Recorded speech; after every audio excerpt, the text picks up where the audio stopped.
Step right up here at Mo Power Electronics. What's in your outlet? We're having a sale, closing down sale.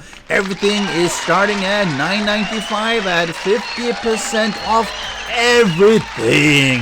So come in and buy all the stuff you need for a zombie apocalypse.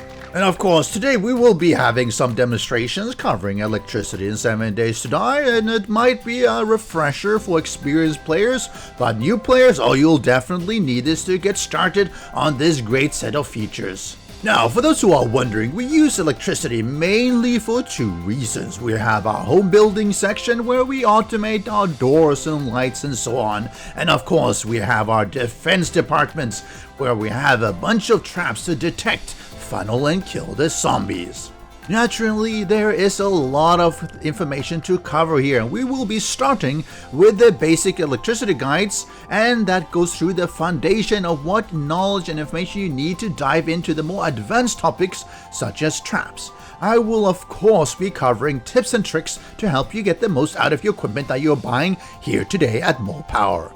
Now, while some of the demonstrations might be somewhat long as I try to go into sufficient details, but I do appreciate that for new players all this can be a challenge. It's not always that really simple for you to get into, but don't hesitate to just rewind and re-listen and rewatch if something doesn't really work out the first time. So rewatch and see how I do it. Now, of course, here at Mo Power, we enjoy making these guides for the community's new and returning players and viewers. So if you haven't subscribed to our newsletter or my channel, it would definitely help me out if you drop me a subscription on my YouTube channel, especially if you find the video helpful. If you don't, well, subscribe anyway, right? What can go wrong? And make sure you check out more of my videos. I have a Alpha 19 playlist in the description below. If you have any queries, comments, drop that in the comment section, and why not grace me with a nice thumbs up. And for further options, we invite all of you to join my Discord, Patreon, be a channel member if you further want to support your local store. So is that all clear? All clear? Unfortunately, all of you look a little bit like the deadbeats we're trying to get rid of, so sorry, we might have to do something about all of you guys. Yeah, sorry. I mean, it's it's a bit of an explosive opening here, and yep, sorry. We want to make sure none of you actually make it in. Sorry, ma'am, mister, sorry. You should have come here before you actually died. That would have actually served your needs better.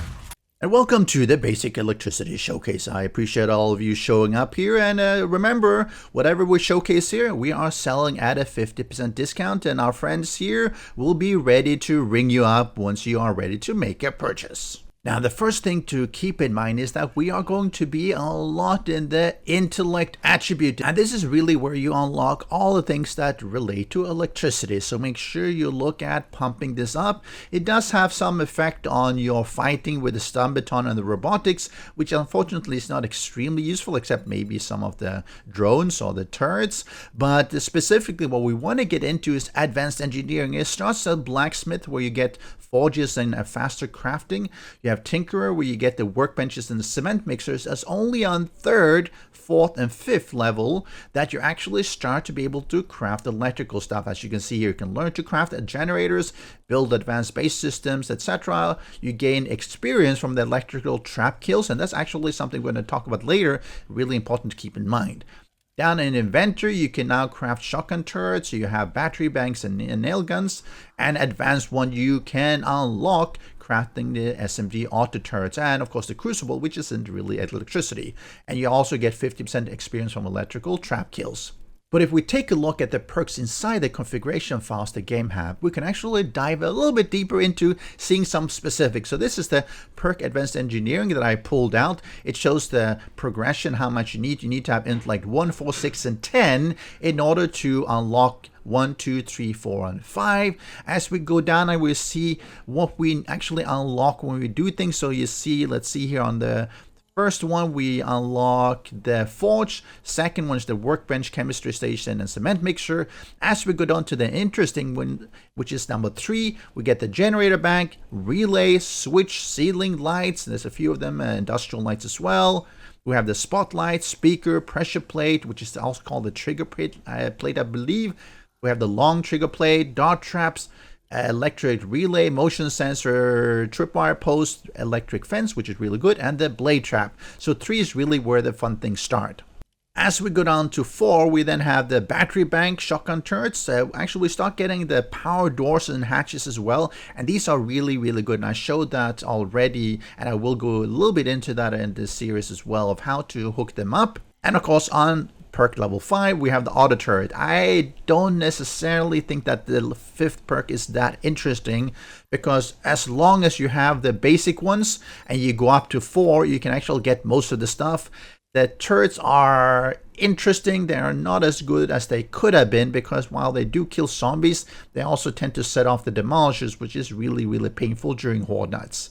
So the absolute first thing you need when you're playing with electricity is you need to make sure you make a wire tool. And this is the basic. You need some steel and some mechanical parts. So make sure either loot one, buy one, or find one, because it's needed to tie everything together. So we're going to use that as a tool in our hotbar.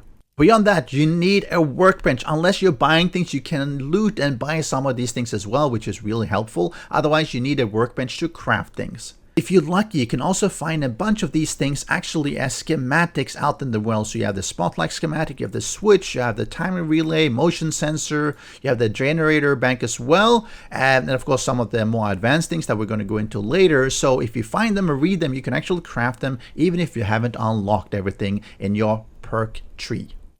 So the second thing you want to craft is probably the generator bank, because that's where you get electricity from. So forged iron, parts, mechanical parts, and electrical parts both, and you just craft it. So now that we have a generator, let's just place it down. Right click to place it down.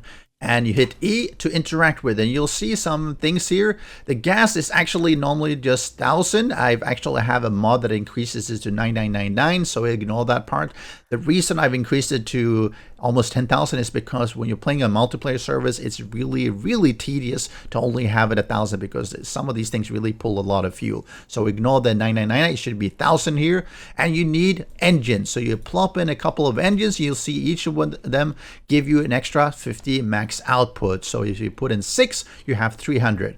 Then you refuel. It requires gasoline, and you refuel a couple of them and turn it on, and you can hear it go on. Turn it off, it goes off. Turn it on, it goes on. Really, really convenient. Now, one thing that really comes up is how do you actually move things? Well, if you have a lane claim block, let's put that down here. It means that if you hold E, it will give you the option to take it, and then it'll allow you to put it back in your inventory and replace it somewhere else, only if you have a lane claim block around. But with this, we have the generator, and that's the first thing we want to do. Now, how do we test this one out? So let's just do a basic lamp here. Let's put it there.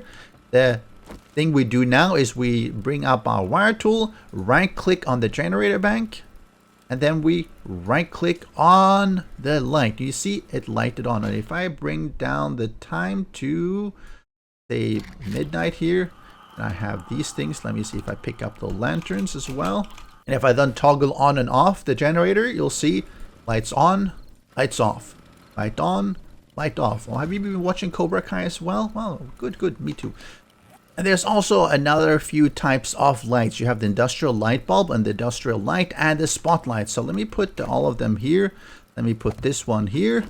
Let me put this one there, just floating around. And let's have this one. This one is directed a particular direction. So let's do something like that. And we hook them up just like anything else. We right click on the generator bank, and then we go to this one. See, turn on. Then we right click and see, it turns on. Right click and turn on. Now these regular lights, if you look at them and you hit E, you actually turn them on and off as well, which is useful. On off, if you hold E, you actually get up an additional this circle menu where you can turn it on and off, or take it, because I got the line claim block. So let's turn these ones off, and we have the spotlight. Spotlight is slightly different. So if you hold E, you get into an aiming interface. So we click that one, and we see camera preview, and you can actually turn it to wherever you want. It has like a 180-degree left and right and up and down. So let's say you want to aim it at that way, escape to go out, and you'll see now it's aiming this way. So this is really useful for your base, not so much internally, but externally. So you can sort of light up what's there, or maybe your courtyard if you have a killing courtyard, because it gives a fair bit of light as well. But of course, how do you turn this on and off? Well, you can go to the generator bank and flick it all off, but that's not necessarily what you want to do. So what we're going to put in is actually the basic switch. And again, this gets unlocked at perk 3 unless you have the schematic. But let's put it just down here on the ground. We're going to go from the generator to the switch, and from the switch to, let's see, the light here. And then we're going to go from switch to this light as well. So you see, these one now turned off. And if I do switch to this light, it would also turn off. Now we only have the spotlight here because the switch is not enabled. Now if I toggle it by hitting E, you'll see everything turns on. Toggle it, turns off. Now there is some bugs with the switches that I'm a little bit surprised they haven't fixed. In previous versions, you actually saw if there was no power, it was grayed out. If there was power being supplied to the switch, it was red if it was toggled off. And if there was power supplied and was toggled on, it was green. Now, we don't seem to have that. Sometimes I've seen the colors, but most of the time it's not. Bumpimps, you really need to fix that. It's been this issue, the whole experimental. Please fix it because it's really inconvenient to not know where this toggle on and off. So we switch it on and we switch it off. And now how does that impact things? So we look here. The power drawn off the generator is 6, and that's because actual switch takes 1, and if you have your wire tool, you can actually see how much it draws. It takes 1. It's yellow, 1 watt. If I look at this one, it says 7 watt, but it's grayed out, which means it's not pulling it right now. Same thing here, 5 watt, but this one, 5 watt yellow, which means 5 plus 1 means 6. Now if I toggle that on, this one goes yellow. This one goes yellow, and we'll see the watt now is 23, so significantly more as well. It has a max output of 100, so you still have some headroom, but the more power draw, the more the gasoline also is guzzled in order to provide electricity. So what about these relays and timer relays? What do they really do? Well, let me do this. So let's say I have another light over here. I'm going to put it here. Now I tried to hook this up. I right click and I go over here and I try to hook it up. Doesn't work. Now this one is red, which means it's too far, and I tried to hook it up. It still won't connect. I'm like, it's gray means you're not too far away, red means you're too far away. So I tried to hook it up and nothing happens. And then you get really confused. The reason being is that you can only run a wire maximum 15 blocks. And this is more than 15 blocks. So how do you then connect them? I mean, you don't want to have a second generator. And this is where the relay actually gets used. So we right click on the generator and we go to the relay. You see it takes 1 watt. You can see it's active. And of course, when you have the wire tool, you can also see the activity here in these lines. You see if I do that, it still shows that it's running. I wish I had a different color, maybe dimmed it, maybe white or something so you could tell. Maybe gray, just like these ones are gray. Would be nice. You have sort of the gray pumping light here, just to signify that there is a connection, but there's no power running. I think that would be a nice addition. Coming back to the relay, now we take it from the relay over to here, and now this one lights up as well. Let's see if let me break that light then. So now we have the light here, and if I turn this off, it goes off and on. So this is how you use the relays. Now what do the timer relays? Well, as you probably figured out, it's a timer relay. So I can take the power and let me take it from the generator again, timer relay, and a timer relay over to this one, and it turns on because it's always on. But you interact with it, you hit E, and you get a start and end time. So now we are at 3 a.m. Let's do this to at 3:30 until noon. You see it goes off. Now if I forward the time just a little bit, do 33, 27, 28, wait for it, 29, oh isn't this exciting, and ta-da! The light turns on because we have a timer relay. And why would you use this? Well, the way I normally use it is I might enable certain things in my base, certain traps, especially lights, only to be on at nighttime.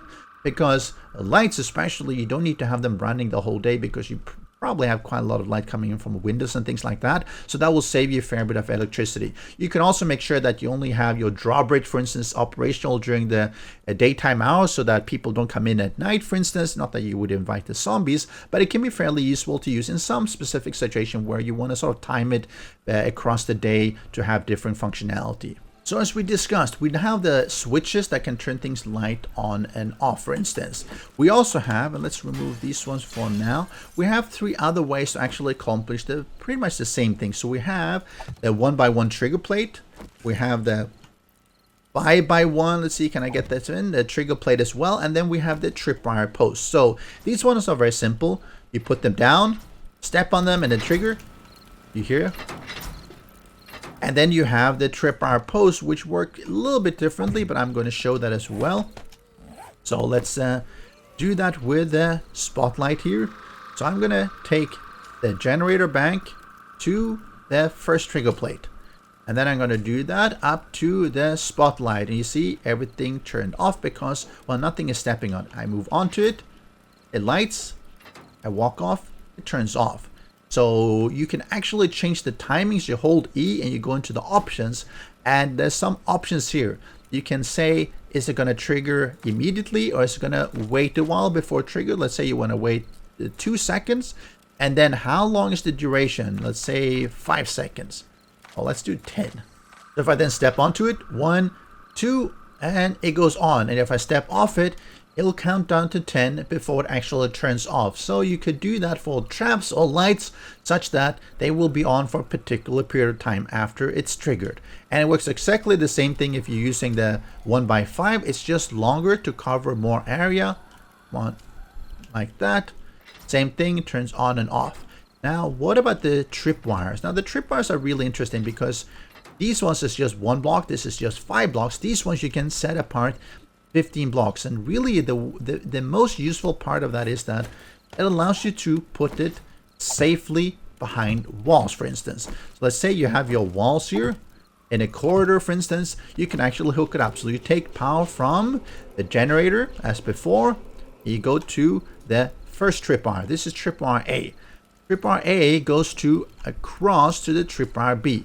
Now if you go here, you hear this slight swish,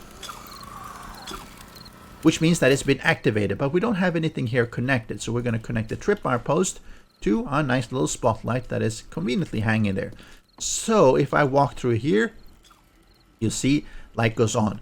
I get off it, light goes off, on, off. And the nice thing about this one, and remember, you always have to take the power from the second one. You cannot take the power from the first one. Do the same thing here, interact, options, so you can actually tell how long it should be operational. Let's do that. Every time I walk past, it goes on for 5 seconds. And this is super useful for specifically traps. So you could have dart traps and blade traps here, and we're going to go into that later on. And that's really useful. For lights, maybe not as much. And the final trigger we're going to go through is the motion sensor. So we're going to put down a motion sensor here. We're going to connect it just like we do everything else. Right click. Now it's active, and you'll see it actually tracks me because I get into its cone of awareness. And we turn that to the light here as well. I come here, it turns on, turns off, turns on. And you can actually configure this one as well. You hold E, go into the options, and you have a few extra options here as well. Now you have the targeting set here, which might be yourself. You have the allies, strangers, and zombies. So if you want to have lights, for instance, you'll do target yourself and set it to 5 seconds. So you go on, turns on, goes away, and it'll be on for 5 seconds. So 2 minutes or whatever you want to have. If you're using it as traps, you probably want to have it for targeting zombies, maybe strangers, and you can say the same thing. Immediately activate and then run for 5 seconds. So you do it like that, it'll turn on, and 5 seconds later it'll turn off. This can be useful for having, for instance, speakers. And why is this not? Oh, all right. So what is actually now is seeing the zombies here. I forgot I have my nice little crowd here, so you can see it's actually targeting this whole area because they're moving around a little bit as well. So it's always going to be on because of that. Now, if I want to change that a little bit, let's go in and let's aim it, and that's where the camera preview comes in. Let me shift it over something like this.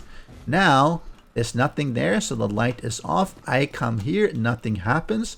But if I spawn in a zombie, let's have a little bit of farmer, you see immediately it activates because now it's tracking that there's a zombie here, which is an enemy. Bam, die, and it should turn off 5 seconds after that, and it does.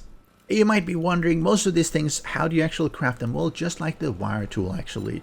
You go into your workbench and you go to light, and you'll see the basic light bulb, forged iron and parts, industrial light bulb, and the spotlight, which requires a little bit of extra stuff because it's a little bit better as well. You have the same thing for the switch, forged iron, parts and parts. Trigger plates, again, same thing, forged iron and some parts. Looking at tripwires, we have some wood because obviously it's partially made from wood, and some electrical parts. And the motion sensor, again, you guessed it, forged iron, electrical parts, and mechanical parts. So it's really straightforward. All the crafting is really done in the workbench, and it normally requires fairly similar amount of items until you get to some of the more advanced things like the thirst. Then it's going to require some more as well, or the dart traps or the blade traps. And keep in mind, before you can actually craft things, you can actually normally buy things at the traders as well. So if you can find a generator, maybe blade trap, maybe some lights, that can be really useful. Lights, while torches work and candles actually add to the heat, so you might have more screamers coming in. Electrical lights do not add to the heat map, which means you have less screamers coming in over time. So one thing that you might want to keep in mind, and I noticed this as I was playing around with electricity in Alpha 19 as well, is that all the things will draw a minimum of 1 watt. So switches draw 1 watt. If you have, for instance, the relays, let me put that down as well, it will also draw 1 watt. So the larger circuits you have, the more watt draw you have as well. Another thing as well, let's look at this one, draws 24 watt right now. If I go to the light here and I turn it off, I go back to chat, it says still 24. So even though it's off, this one is off, as you can see, it says 0 watt. The generator still seems to think that it's actually taking the full amount of power. And if I do this thing here as well, switch it off, this one says 0 watt. Go back to the generator, it still says 24 watt. This is a bug. If I turn it off here, now it's gone down to 7 because all these are not counted. There seems to be some bug around how the generator is actually recognizing things on. So try to avoid turning things on and off on the actual items, for instance for lights, because the generator will still be burning through the fuel. Unfortunately, it will look like there's nothing being drawn, it should be 0, but the generator doesn't care. It still says no, I'm still sending the full amount of electricity. So for now, until that bug is fixed, I would just use a switch, and it's a little bit more convenient as well to switch on and off multiple things. A final thing that you will run into if you have a lot of electrical items, one output from the, let's say, switch here on a relay can only be amount to 9. You cannot have more than 9 outputs. So if I have 1, 2, 3, so I have here 9 relays, and if I do the 10th one, right click, says the power component has the maximum number of wire connections, so it doesn't work. So make sure you space things out a little bit. If you need more, make sure you put down a relay because it can only have 9 outputs, and it goes the same for the switches and everything else as well. And yes, friends, I know you've been standing here waiting for a long time to get to these cashiers to eat your fill. To buy whatever you want to buy. So I'm gonna let you guys go for now. Make sure you come back for the next demonstration, which is going to be the Advanced Electricity Guide. And before you head out, make sure you hit that subscribe button and ring that notification bell so you get notified the next time we have a video. I will catch all of you next time, preferably with my charts. Happy shopping! Welcome. I'm Vedui for the 2, and I will be your sales host today. Last time was a complete wipeout as everyone in the neighborhood came out for this really good sales, and it was a bloodbath. But anyway, today we're going to be continuing with the sales and a guide of some advanced electricity features. We're going to look at, for instance, power doors and hatches, how to use battery banks, and of course solar power. In this day and age, we need to watch the carbon footprint, not to mention that it can save you a bunch of fuel hassles at the expense as well. They are kind of expensive to buy and you can't craft them. Bump imps, that's something that you actually should change, because solar power is something that is very specific to the intellect attribute. You need to max out intellect attribute. You need to have the better barter up at 5, perk level 5, before you can actually buy them. So that's the only item in the whole game, I believe, that is locked behind a maxed out attribute perk. So yeah, you should maybe allow people to either craft them for a lot of resources, or maybe you can buy them. Maybe they cost a lot more, 5 times more or something, where you buy them at lower, better barter, which is the secret stash perk. And instead of being like 30,000 or something, that'll be 100,000, 150,000. At least you can buy them and get them without perking into intellect. As always, watch and rewatch sections you are more interested in. I will make chapter links in this description below. That should help you as well. If you enjoy my guides, I would definitely appreciate if you sub to the channel. It's free, even better than the 50% off. Grab it now before it's sold out. Only 93 left. Grab it now. Go for it. Go, go, go. But let's head inside and get the demonstration going. So a quick recap here might be in order. Now, electricity items, they can either be purchased at the traders, or you can find some of the simple ones in loot, or most likely you'll be crafting them. You have to make sure you perk into intellect and the advanced engineering perk, because otherwise you're going to have to find the schematics, which exist for pretty much all the electrical items, before you can actually craft. So what we're looking at, intellect attribute and advanced engineering, which will tell you where you can actually, what you can craft. So it's at electrician that you start to be able to craft them. Going down to inventory, you give some of the more advanced things, and of course the last one gives you the SMG auto turret. So at least going to 3 or 4 would be really helpful. And the crafting is normally done in the workbench, and the basic resources is generally iron or steel, mechanical and electrical parts, and sometimes you need some polymers or item-specific items like headlights for the spotlight. You see, it needs a headlight, or for the doors. Let's see, the power doors and everything, you need spring, for instance. So generally, it's pretty standard, with addition to some specific resources that will be told in the recipe itself. And I covered a lot of the basic things already in the basic guide for electricity, so let's go to some of the advanced pieces. Let's first start looking at the battery bank and the battery. Now, the battery bank is really nice. You can sometimes find it or buy it at traders, or just craft it yourself. If you're lucky, you can find the schematic, and it actually allows you to craft it that way. So make sure you have it. Now, it's sort of a portable power source that doesn't require engines. However, and let me put it down here, it requires something else, which is obviously battery.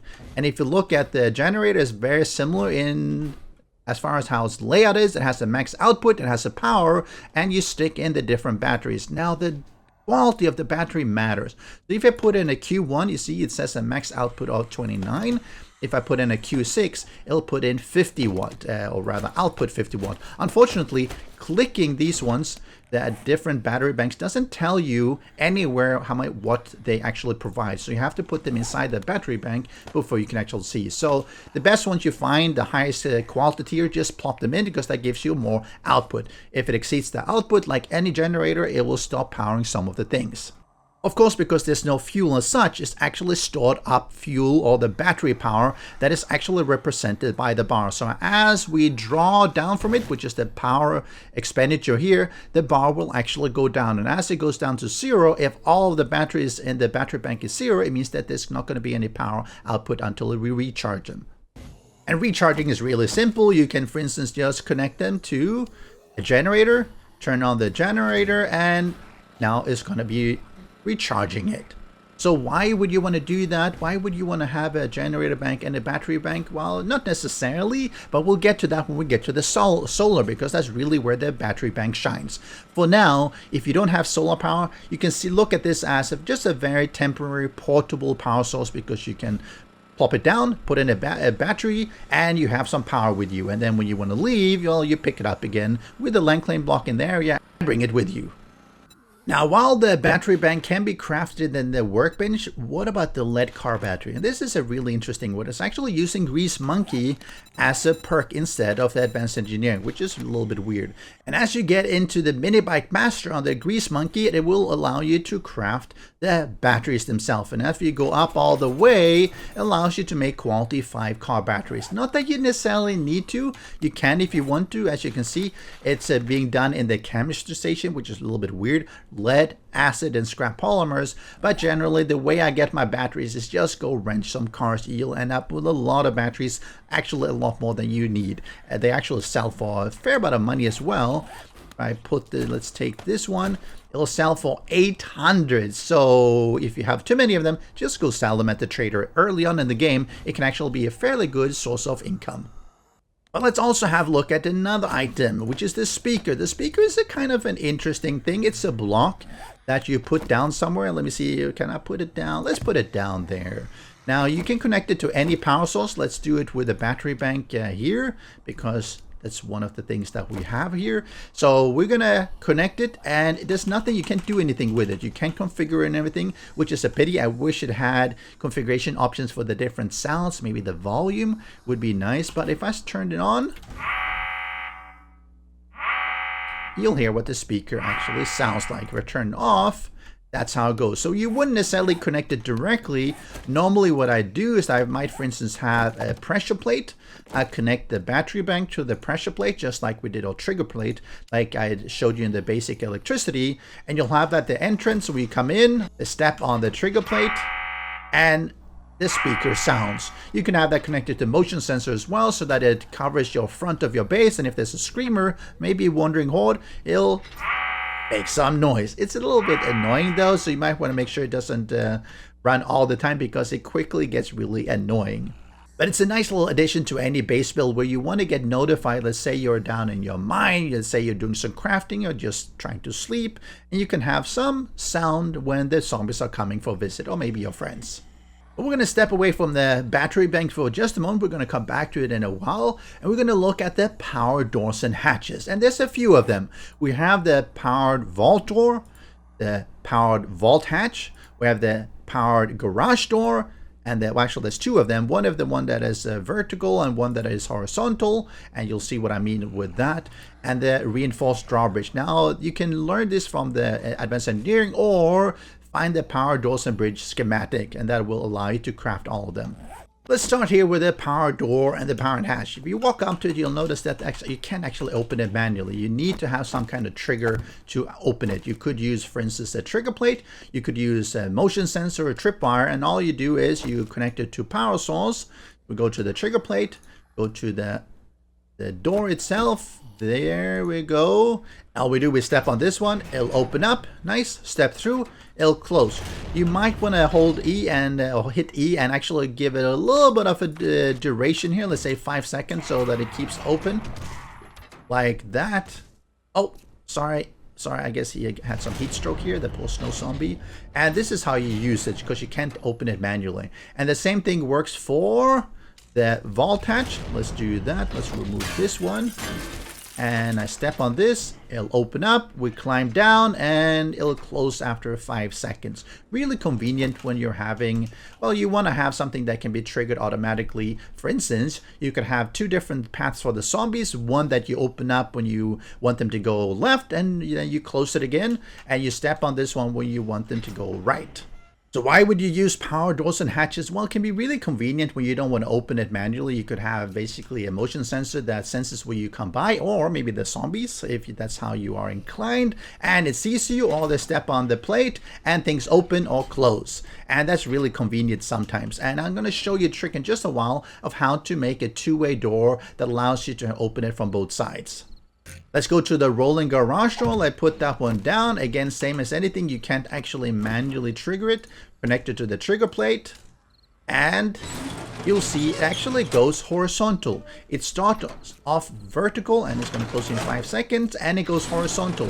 And that can be used in a lot of ways. You can use it basically to drive through your vehicles, or Let me see if I can trigger that one, or you can use that actually to stand on. Now, I've used some bases before which allow you to use these ones or the non-powered ones as a way to avoid the zombie horde. So these are really good. I like to use them for my vehicle entrances because they will prevent vision from the zombie as well and give you an easy way out and in.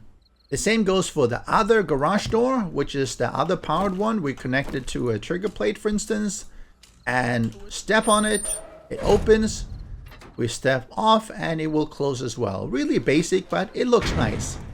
And the big difference between these two is actually size. They have a size difference. If you see, if I can put this one down like that, you'll see that one of them is obviously bigger than the other one. So choose whichever one you want. This one works just fine for walking in and out. This one is better for the vehicles, the rolling garage door. The last one we're going to look at is the reinforced drawbridge. And again, it works very similar. Let me see if I can put it down over there.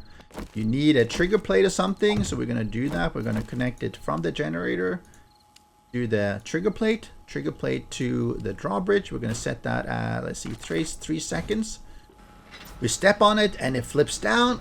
We go over or drive over, whatever, and it will flip up. Really good for when you're having a bridge entry or a drawbridge entry with a moat to your base, because it means that the zombies actually can't path across because it's, well, obviously closed or open, depending on how you look at it. And I really love to use this one in my base. And that brings us to the subject of signal pass-throughs. So for all of these ones, how do you make it such that you can step on a plate, go through, and when you're done, you're coming back from your looting, you can actually open it from the outside as well. It's actually not as straightforward as it looks. Well, actually it is straightforward, just that it can be a little bit tricky if you don't exactly know how it's done. So the standard way is that you connect it like this, trigger plate to this one, and all is fine. And then you go like, well, okay, then I connect it to the trigger plate here as well. And from the trigger plate, I go to this one and everything is good. But if you notice, this connection was severed because the door can only have one input. So while it will open when you're from the outside, it no longer opens from the inside. How do you avoid that? And the concept is signal pass-through. You create an OR gate. An OR gate is basically connecting one trigger mechanism to the another or the second one, and from that one you go to whatever you want to enable. That means that if I step on this one, it will open, or I step on this one, it will also open. And that works for all the different types of drawbridges and power drawbridges and hatches and everything. You go from the power, which we take from the relay, to one of the triggers. You could actually have multiple, 1, 2, 3, 4, 5, up to a probably certain limit, but you can have multiple. Go to the second one, and then you go to, for instance, the door. If you want to do the same thing with motion sensors, exactly the same thing. You go to the motion sensor 1, motion sensor 2. Motion sensor 2 goes to the door. So for instance, I'm in my base. I'm walking up to my outside door. The first motion sensor sees me. I go through. I get out of my base. I go do my looting. I come back and the outside motion sensor sees me and opens the door as well. Exactly the same as the trigger plates. So that's a really nice way of using the motion sensors, because you can tag them for yourself or allies or zombies, etc. if you only want zombies to go through, which normally is not what you want. But wait a moment, what if you want to do an AND gate, which means that you want to have something on the inside trigger plate and on the outside trigger plate before the door actually opens? Because if you connect them directly, it becomes an OR gate. The simplest way of doing that is you take a relay and you place it somewhere like here, and now you go from the first one, and let's go from the power to the first one. First one goes to the relay. The relay goes to the second trigger plate that then goes to the door. Now, of course, this works for everything else. You can do this for lights. You can do this for turrets, speakers, whatever you want to have. So if I step on this one, nothing happens. If I step on this one, nothing happens as well. But let me spawn in. Let me do let's not do a zombie bear. Let's do a cheerleader. Hey, thank you for helping out. Now this one is there. So we're going to have an AND gate, which is what's accomplished by having a relay. Step here, and as you can see, this one opens. Now if I get rid of her, sorry, it will actually close because there's nothing stepping on that one. So that's how you handle basically AND or OR gates in order to control your electricity. And if you have problems on how to get this to work, just rewind and rewatch it and try it out yourself.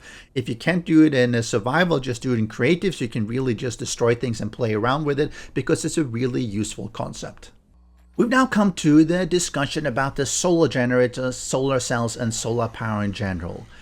It can be a little bit tricky, and the reason is, as I highlighted initially, is that you can't actually craft these things. You have to buy them. Let's go to Trader Jen. So the thing about buying solar generators and solar cells is that it's locked, it's gated behind better barter. And let's, how does that really work? Well, let's pull up the XML for the traders.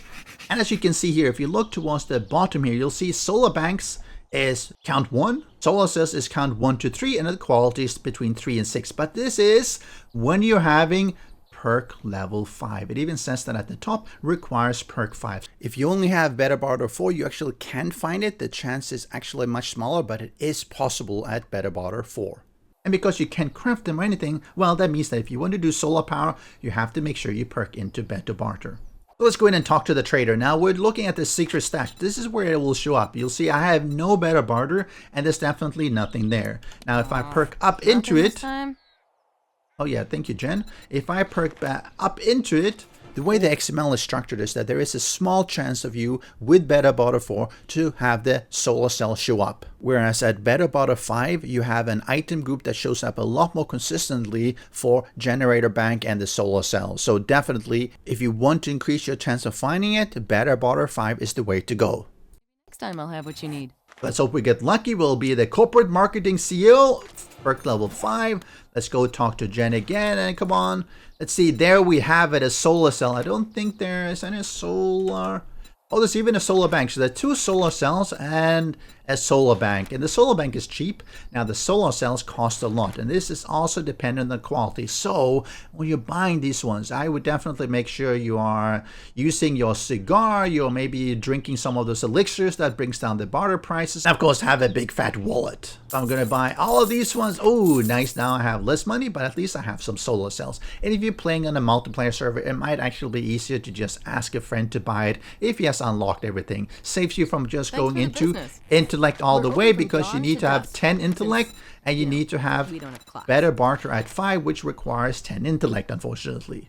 So it's a lot of points just to buy the solar cells. And if the local trader doesn't have it, well, check back again or go to different traders, because it is random to some degree. But either way, let's assume you have a few of each. Now, the solar bank is nice. It's something you put down and you fill them up with solar cells, just like you do the battery banks with batteries or the generator with engines. The different quality level dictates how much power it will output. So the higher, the better. Of course, higher is more expensive as well. And of course, you need to have sunlight, which we don't have in here. So let's go up on the roof for a moment. Up here on the roof, let's put them down. E to interact, and this is where you see very similar to the battery bank. You put in the different solar cells, and let's say if I put in this one, you see it'll give a max output of 30. If I do the first one is 17, so generally the first one gives around 17, second one around 20, third one around 22, then 25, 27, and 30. So they go up from the basic of 17 all the way up to 30. So 6 times 30 means you have 180 watt you can actually play around with. Let me just put in all of them. Then we turn it on. Obviously, like anything, you need to turn it on. And now you saw the slots were locked, which indicates that it's actually working. We still have no output though. But we can do that by placing down, let's say, a spotlight. So let's connect the solar bank to the spotlight, and ta-da, you'll see it's actually functioning. 5 watt draw. We'll look at this one. It has a power of 5. Really good, right? You can run your powers from the solar power. Really good. Of course, there's one problem with it. I switch over to nighttime and, well, of course, there's no sun. Well, minimal sun. That means the solar bank will not be generating any power, which means that our lights are not going to be working. Not that convenient. The thing is that you don't have to refuel. You don't even have to recharge. But it only produces during the daytime, which is normally from around 4 a.m. until 10 p.m., depending on what you have in your game settings. You'll see there's a power draw, attempted draw of 5, but of course there's no real power there. So that's the problem. It means that if you have things on only during daytime, and let's put it back to daytime, because I'm in creative here, so I can change that around as I want to, then there's no issue with it. Click it on, make sure it's on, and now we have power again. Really good. But often you want to use solar power in general, even at nighttime. And that's where the battery bank comes into play. So let's do this. We're going to destroy this one. So what we're going to do, we're going to connect the solar bank, right click on it. And of course, I'm going to fly it through here. We're going to go down to the battery bank. Perfect. So now the battery bank has power. Really good, right? If we then put on, let's say I put on a light, a couple of lights here. Let's do this. Let's do a few lights like that. If I connect it to the battery bank, they should be turning on. This one goes on. This one goes on, and so forth. So the more you connect it, obviously it increases the power draw. Really interesting. Now you see battery bank. Why is this one not drawing anything? And of course, it's because the solar bank up there is providing the power. So that's convenient, isn't it? So if we go up again to the solar bank, we'll see that this one has an output of 20 watt, but we have total of 141, so we're nowhere near the max output at the moment. And the good thing is that if I go to nighttime here, I'll go to the middle of the night, you'll see things turned off, blink briefly because it's actually dark outside. So the solar panel is no longer functioning. It's actually not providing this power. We'll go down again here. We'll see that we still have power, and that's because it's now running off the battery bank, and you'll see that the power output now is 20, which is exactly what these 4 lights are drawing.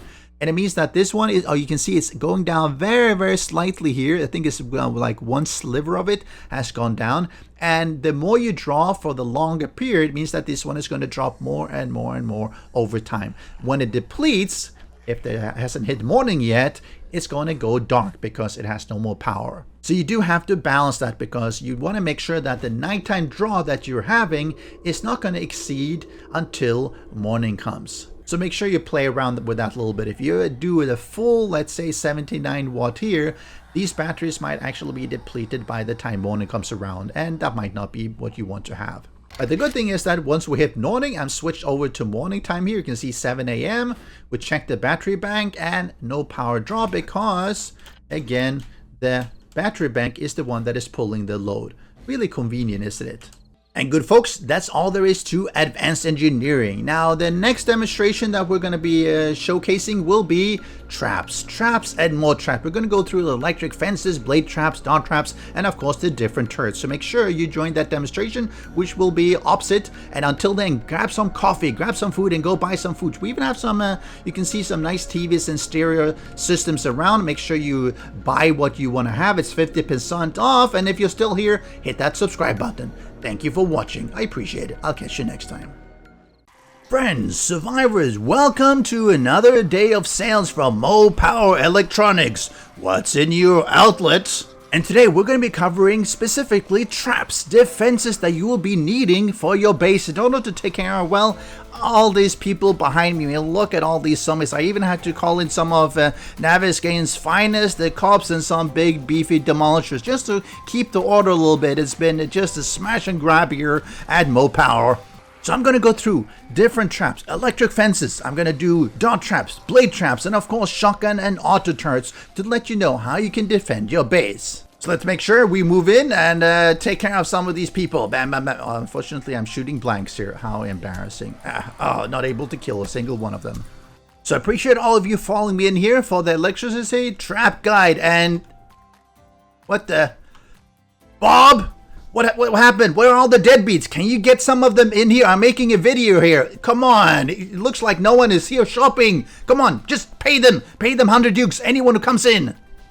All right. That's a lot better. At least some of them came in here. Now, of course, they're looking to buy things just like you are. 50% off. Everything is on sale. Except maybe the stripper on the right there. I mean, she's telling me no sale for her. So we're going to be looking at the traps thing. And what you really want to get into is your intellect attribute and try to bump that up because we're looking at advanced engineering and you need to be fairly high level to unlock that. And the first one you want to get to is number 3 because that allows you to do things like electric fences, blade traps, and dart traps. It's only as you go up to 4 that you can make the shotgun turrets and 5 that you can make the SMG auto turrets. Not that those ones aren't necessarily that important, but at least go to 4 inventors. You can make the shotgun turrets because those can be really good at short range concentrated base defense, as it says here. And if you don't want to unlock them through the perks, you can actually also unlock some of them from schematics. Electric fence post schematic, find it, read it, and you can craft it. Dart trap schematic, same thing. Blade trap schematic, shotgun turret, and SMG auto turret schematic. If you find all these ones, you can actually craft them without having the skill. However, there's actually one really good reason for having skills if you're having a very trap heavy base, because starting at electrician, you'll see gain 20% experience from electrical trap kills. Goes up to 35 and 50%, which means that if, let's say, your dart trap kills a zombie, you'll receive 20, 35, or 50% of experience of the total allotment for that zombie, which really can add up during a long horde night. So it's definitely something to recommend. I try to get it up to at least 20 or 35, and in the sort of towards the end game, I'll do 50% just to get those extra experience. And once you have the skill, so you've unlocked it through schematic, go to your workbench. This is where you do all the crafting. And electric fence post, really simple, just forged iron electrical parts. This one is definitely something that every base should have. I definitely highly recommend it. A second one is coming to the dart trap, really good as well. Forged iron, mechanical parts, and electrical parts also require some oil, I guess, to oil up the inside. So this one is also really good. This one also requires darts, as you can see, iron darts, which each take 3 iron and 1 clay. So they're not that expensive, not super cheap. Early on, it can be a little bit difficult to keep the iron stock specifically. Late game, it's super easy. So definitely dart traps are, at least for me, a really favorite. Blade traps are another really good one, especially now in Alpha 19, they're no longer set off demolishers. And that's something they did back in Alpha 18, so they were fairly useless because, you know, the demolisher will run in, get set off, and then they blow up everything around it, and that really sucks. So, forged iron, forged steel, obviously for the blade, mechanical, electrical parts, and some oil. Really good for base defense. And of course, they're really close range as well. Darts can fire fairly far, but blades obviously is just a 3x3 area. Coming to the advanced turrets here, we have the first one, which is a shotgun auto turret. For steel, polymers, oil, you also need a motion sensor, so make sure you get some of that. And you need the shotgun parts. It's only 3, which is not really that bad. Once you get to this one, you probably have a bunch of shotgun parts laying around, so easily to craft. They also, of course, take some shotgun shell, the ammo, so make sure you have a bunch of these ones. It will deplete a fair bit of them, so make sure you have a good ammunition stock. SMG auto turret, you can also craft. Motion sensor, kind of on this different order here, but motion sensor, steel, handgun parts, and this is from the pistols, etc. Make sure you save up some of these ones. Oil and scrap polymers. They will be using the 9mm ammo, so make sure you have a bunch of these ones laying around as well. Actually, you can always go to your local trader to buy some of these electrical traps as well. They usually stock maybe the fences, sometimes the dart traps and the blade traps and the shotgun on auto turrets. And if nothing else, like I said, we have a sale here, 50% off. Everything must go. Dart traps, blade traps, and the shotgun turrets. And of course, we have these nice electric fences. If you buy a package deal, we'll even throw in a flat screen TV as well, 1 or 2 of them, depending on how much you're buying. I mean, come on, it doesn't get better. Oh yeah, I mean, it's a killer deal. I definitely have. Heat stroke. Sorry, ma'am. Sorry, medic. Yes, please help her up. I know you guys want to buy things as well, but heat stroke. Take care of her. So how do you hook everything up and actually use them? Well, let's get started on the electric fence posts. And these are the early game.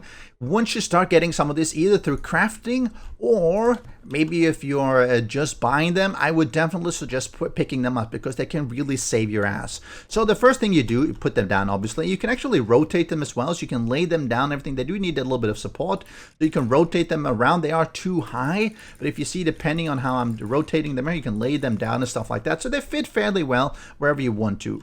And they're really easy. You right-click on your generator, make sure you have fuel and engines inside. Right-click on electric fence 1. Then you go from electric fence 1 to electric fence 2. You see this? You see the yellow one means that there's power flowing here, and the blue one is the wire in between these one. This one doesn't get broken, so you can't attack or anything. The zombies won't actually break it, but it will signify that once it's activated, it will send electricity through, and anything passing through will get buzzed. And we're going to show that here. So I'm going to turn this on. I'm going to turn it on like that. And sorry, all of you, unfortunately, you have to probably get... sorry, that's not what I want to do. You saw I started taking the electricity buff, which means I took damage. I went down to 176, so it's about 24, plus I was slowed. And if I do the same thing here with all these deadbeats, they should be running over here to try and get me. Come on, one at a time. You see, slowed. They will get through though, as you notice, they will eventually get through. But it takes a while, especially if they're just walking. If they're feral, they get through a little bit faster, but otherwise, you see these regular deadbeats? See how long they actually take? Because they get stunned, and then they get stunned again, and then they get stunned again, and that's really useful for just bashing them in their head like that. If you use something other than maybe a sledgehammer, you'll probably be able to beat a lot faster. But you see, he's stuck. He can't get out of it because he keeps getting stuck every time he tries to move. So just from using, you saw I'm not in God mode here. Just from using 2 electric fences, I took out something like, what, 8 or 9 regular zombies, and they didn't really do much damage to me because they get stunned. They take some damage from this as well. Not enough to kill them normally, but it definitely weakens them up and it slows them down. So let's show that again. Let's do that. Now let's do Mrs. Stripper here. She'll come in and you see her wiggle and jiggle. And eventually, after I think about 4 seconds, 3 seconds, she normally tries to move, but sometimes she just gets buzzed immediately and doesn't have a chance to move. Really useful. Now, if she was a feral one, you'll see something slightly different because she's faster. Now she's actually through. So while she's buffed and taking the electricity damage, she actually is through. So take that into account. The radiated ones, of course, because they're running. Let's see what happens now that she is getting unbuffed. She's obviously through and she'll be beating me and trying to eat me up. So regular zombies is just fine. Feral ones, they just get buffed once and that's it. And then they're going to be through. One important thing to keep in mind with the electric fences is that they will be degrading as they get used up. So one of the sides, and not the sending one, this is the sending one, electrical fence 1, but the receiving end, electrical fence 2, will be degrading slowly over time as the electrical fence gets triggered. And you see it slowly going down. I'm in a God mode, so I don't actually die, but it goes down, and eventually it will stop working. It won't break entirely. You see, I have my friend here to help me just test that out. Thank you very much. And once it's degraded enough, you just repair it and it'll take some resources, usually forged iron or maybe some electrical parts, depending on how damaged it is. So make sure you have some of those resources with you. During a long horde night, they definitely will not survive the whole time. So if you have nothing else, I highly recommend making sure you put in your... Oh, and that was the wrong way. Putting in your electric fences. The second one I really love is the Ttrap, and you put it down like this. You'll see the green arrow shows, and of course it has the holes in front as well. They'll tell you which direction it's facing, so you just keep on rotating until it's the correct direction. Oh, let me just copy rotation here. So it's like this. So it's going to shoot across here, and the way you hook that up is you go from the generator. No, you actually don't do that. If I do this and you hear that faint ticking, that actually means it's trying to shoot. And if I do, let me put in just a few of this one here, it'll just keep firing the whole time, and that's going to be a super waste of darts. So don't do that. Stop. Don't connect it directly. You need something in between in order to trigger it. So we're going to just put some trigger plates here. Trip bar posts are really good as well, but let's just use this one because it's just 3. So you go from the generator, trigger plate, from trigger plate 1 to number 2, 2 to number 3, and 3 then goes off to the Ttraps. And so once this one has power, I'm going to basically just shift that across like this. So now everything should be triggering what's a step here. And we'll see that by one, I'm going to go into God mode. I'm going to lock ammo. I'm going to put in some here, lock ammo, put some here as well, lock ammo, and the same thing here. And when I step on this one, okay, make sure I step on it. See, the top one is firing, bottom one is firing. These ones are also firing, so everything is firing. So if I'm standing here, I would take massive damage, which is, yeah, you definitely don't want to get hit by them. They take, or they deal, 45 range damage each. They also says they do block damage, which is not true. You see this one has not taken any damage. If I shoot, it has. See, no damage at all. It does shoot across, but no damage is taken, so don't worry about that. But the darts themselves, they deal massive damage. Each of them is 45 range damage. And of course, that's the speed of it. So you can imagine it shoots twice per second. So 100, 100, 100, 100, you can imagine how much damage that is per second. They are really, really awesome. Of course, you're expending some resources in order to trigger them. But let's try that out again. Let's take a regular stripper here. And nothing happened. Why? Let's try that again. Go. There she got hit. The problem with zombies is that they often will actually be able to pass through. You saw she took a little bit of damage, and see if I jump over here, if I'm lucky. And there she did. It did fire. However, she makes it across often without dying. Maybe she'll take a little bit of damage. So how do you avoid that? Well, one really common way of doing it is to use poles. And I discussed poles in a previous episode, so take that in mind as well. We're going to put poles here just to avoid the zombies. Oh, and not that one.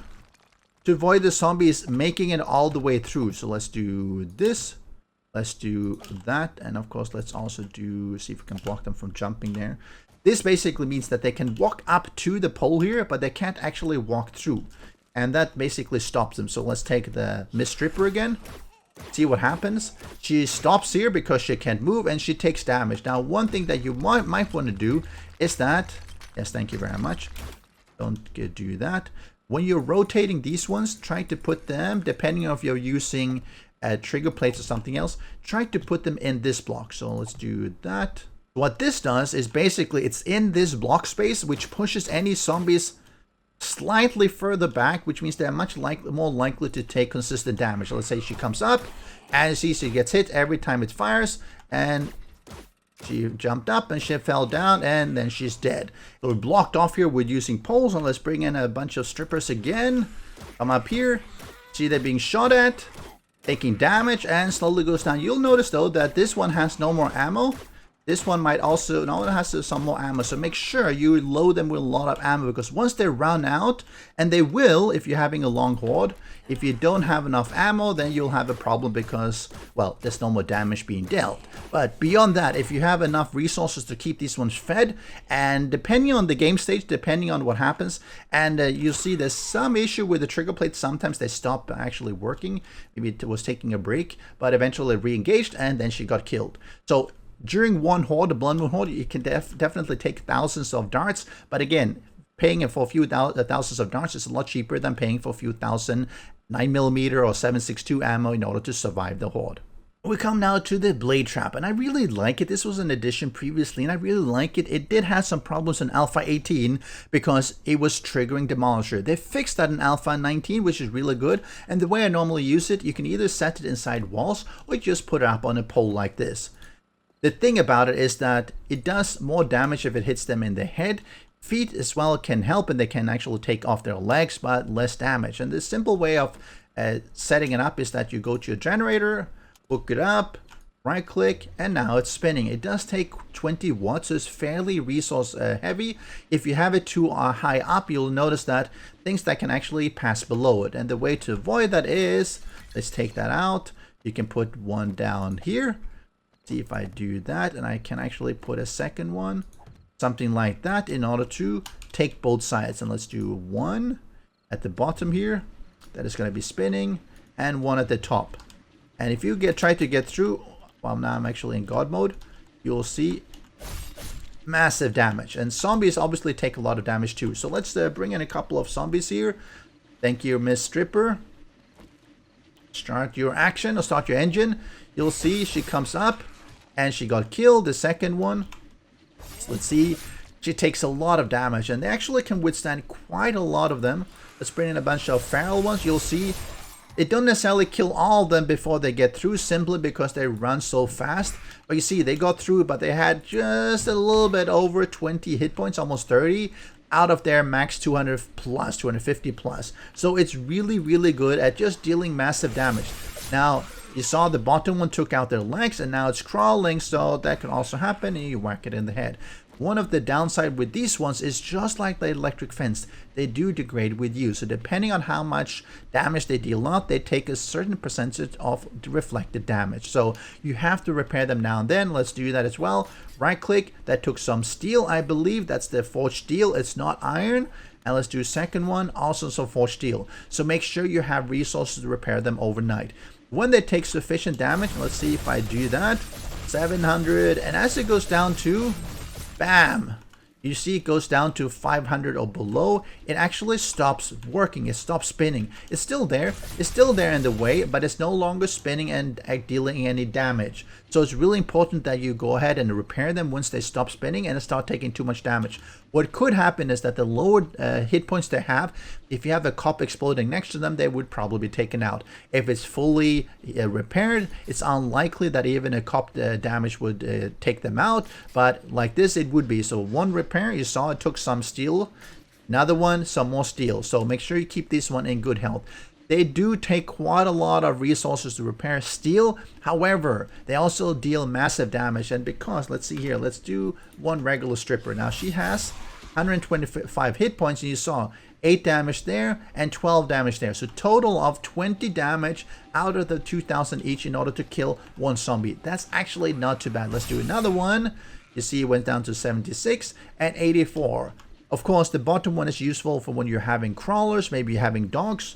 Let's bring in a dog like that. Let's see if it comes out, and there you go. Without the bottom one, he would just run straight through. I personally love to just nest the different traps, have some blade traps, have some electric fences, and have some dart traps, because they each deal damage in a different way. Blade traps are just around them. You'll see if I'm standing here, no damage. If I go too close, I do take damage. So it's really just around it, whereas dart traps can fire across gaps in your bases or in corridors. And we're finally coming to the really fun turrets. Now turrets are, what can I say, they're really effective, but they also have a big downside. So let's put down a couple of turrets here just for point defense here. Let's start with the shotgun turret. Let's see, that's the auto turret. So let's start with the shotgun turret. Now you can put this up on the wall and everything. I'm just going to put it like here. I'm going to put down an auto turret like this, and then I'm going to hook them up. I am going to, let's see, hook up just the shotgun turret first. You see it takes 15 watt. Now it's active. Once it's active, you can hit E in order to go into it. You can determine basically what's the targeting going to be. It's going to shoot yourself, shoot your allies, shoot strangers, or shoot zombies. Normally you just leave it at that unless you want on a PvP server, you want to kill people. And then you put in some shotgun shells and you lock ammo. Make sure you lock the ammo, otherwise it will not be firing. You also can go into the camera preview and sort of aim it a little bit better depending on where it is. Let's say obviously this is a good location, and it is shooting towards this area, and it's active, as you can see by the fact that this one is, come on, oh, wrong one, wrong tool, this one, 15 watt. So if I put in, let's say zombie dog, 1 2 3 and dead. Let's do another zombie here. Let's put in a stripper, 1, and she's down. It's no longer targeting, and as she comes up, and it takes her out again. Really effective. Let's bring down the time here to during daytime just to make sure they don't run. So it's really useful. What if I take a few of them? What happens? 1 2 3, and it's reloading, and shot again, and reload. So what happens is that every 4 shots is actually going to be reloading. So if you have too many of the zombies, it's not going to be able to keep up. Now it is a shotgun, so it does massive damage up close, but if they get past this arc, you see what happens, the zombie is through and you have a bit of a problem. So by themselves, they're really good against individual zombies. If you start getting hordes that are groups of them, it can be a little bit difficult for a single shotgun auto turret to actually keep up. So that's something that you really want to keep in mind. Don't just rely on one. Let's do unlock ammo. Let's connect the auto SMG turret. As you can expect, it's an SMG turret. Let's put in some 9mm here. Put that in. Same thing targeting. Same thing with camera preview. Lock ammo. Let's target it something like this. The good thing about the SMG turret is it's got a further range. It can shoot up to 30 blocks. So that's really good. The shotgun turret definitely has a shorter range at, I believe, about at 15 blocks. Let's bring in a couple of strippers. Hey, he starts shooting and they're down. Let's bring in a few more of them. Shoot, shoot, shoot. Now it's reloading, and it's going to be shooting again, reloading, shooting again. But you saw, it didn't actually kill the zombies as effectively as the shotgun turret does. So, like any weapons, auto turret is really good at range because you can shoot a lot further, but it doesn't deal the massive damage that the shotgun turret does. Just like in regular weapons, shotgun is really good for close defense, doesn't have the range. Auto turret, if I spawn something over, let's do that, it's still hitting them. The shotgun turret would not. Let's see if I bring it even further away. You see, it's still targeting and it's still shooting them. It's not hitting with all of them, but it's still targeting. If I do something like this, lock ammo, you'll see I'll do that again. The shotgun turret now is able to hit it, but if I push it all the way down like there, shotgun turret is no longer targeting because it's a little bit too far. So having a few turrets, mixing up the auto turrets, the shotgun turrets with the SMG turrets is really, really useful because the SMG turrets will take care of them at a distance. Really good against vultures. That's really one of my favorite uses. As when using the shotgun turrets, they're really close range defense. One issue that you will be having, and I'm going to unlock the ammo here. I'm going to unlock the ammo here because I don't want to have massive destruction. The problem is still though that, oh, no, whoa, okay. They will actually be able to set off the C4 on the demolisher, and that's really, really bad. So a little bit like the blade trap in Alpha 18, if they take off or set off the demolisher, he will deal massive damage to a base. He will kill zombies around it, but it might not really be worth it. So the way I normally use them is I sort of a fallback defense if they break through the walls. Last defense, have a few turrets, take out anything that breaks through, but I try not to have these ones shoot outside of my walls because you shoot at a demolisher, he'll explode, he'll take out the wall, and all of a sudden you have a breach and they'll be going through there. Or use the SMG auto turrets just as an air defense. You do something like this, you aim it upwards, depending on where you place it on top of your rooftop of your building, and he will take care of vultures. Let's see, can I bring in a vulture here? Vulture, oh, come on. They're not playing ball. Let's see if I give them a little bit of more of a here to shoot. No? Come on, game, don't do that to me. No ammo? No? Oh, forgot to lock the ammo. See, that's what happens if you got to lock the ammo. It won't shoot. It'll just beep a little bit. But you saw it took out a bunch of the vultures here really quickly. And that's one of my preferred ways of positioning these turrets. Use them as air defense.